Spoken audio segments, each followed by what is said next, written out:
it has remained clear to us that Vice President Sara Duterte has betrayed public trust, and for that reason, the people are once more charging her with the same through this impeachment complaint. Ano-ano mga ginawa niya na may tuturing na betrayal of public trust?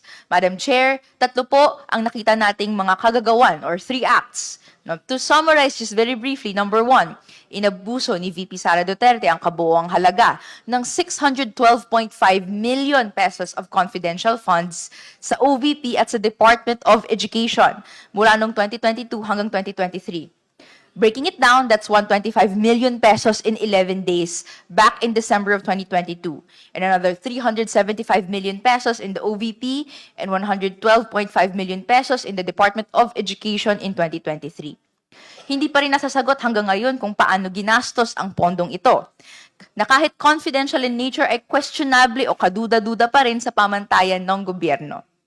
Pangalawa, kaugnay sa pagiging kaduda-duda, isiniwalang bahala din ni VP Sara Duterte ang mga prinsipyo ng transparency and accountability dahil direkta niyang may mga inutos sa kanyang mga tauhan ang paggawa ng mga gawa-gawang dokumento at accomplishment reports kuno para pagmukhaing may pinatutunguhan ang limpak-limpak na pondo na nilaan sa kanyang opisina.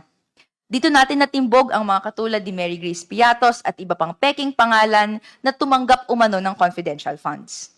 At panghuli, inabandona ni VP Sara Duterte ang kanyang tungkulin bilang halal na opisyal dahil binasta-basta niya ang otoridad at responsibilidad ng Kongreso na imbestigahan ang budget ng kanyang opisina. Sa mga sumunod na panahon habang dinidinig ng Kamara ang budget ng OVP, mulat siyang umabsent sa budget hearings at umiwas sa pagsagot sa mga tanong na nagsisiyasat sa kung paano ginastos ang milyong-milyong piso at anong magkano rin ang dapat ilaan sa mga susunod na taon given yung track record ng spending. Madam Chair, anong ehemplo at mensahe ba ang pinapakita nito sa kabataan?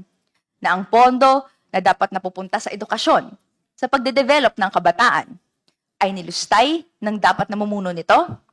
Hindi po katanggap-tanggap. Madam Chair, sinaad po natin itong lahat sa reklamong naglalahad ng mga alegasyon o facts constituting betrayal of public trust.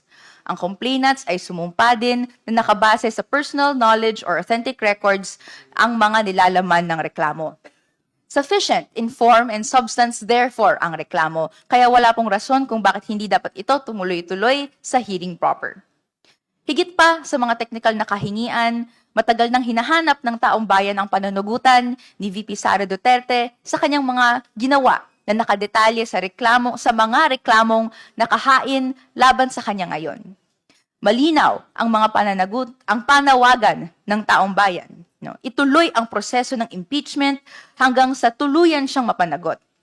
Kaya nung simula hanggang ngayon, hanggang dulo, this representation and the Filipino youth will be here, working, laying down the truth, and clamoring for justice, hanggang makamit natin ang pananagutan at hustisyang deserve ng mamamayang Pilipino. Dito po nakataya ang kinabukasan namin. Papalagpasin ba ng kamarang ito ang mga malalim at maraming alegasyon ng korupsyon? O magiging masusi sa pag-imbestiga at syempre ituloy-tuloy ito hanggang makamit yung tunay na pananagutan? Madam Chair, this impeachment has been long overdue. So allow me to reiterate, bilang mga mambabatas, hindi dapat tayo matakot na ungkatin ang katotohanan at panagutin ang mga nasa katungkulan. Ang hiling ng kinatawang ito, let the Filipino people who suffered from disasters and lacking basic social services because of misuse and abuse of public funds see their day in court.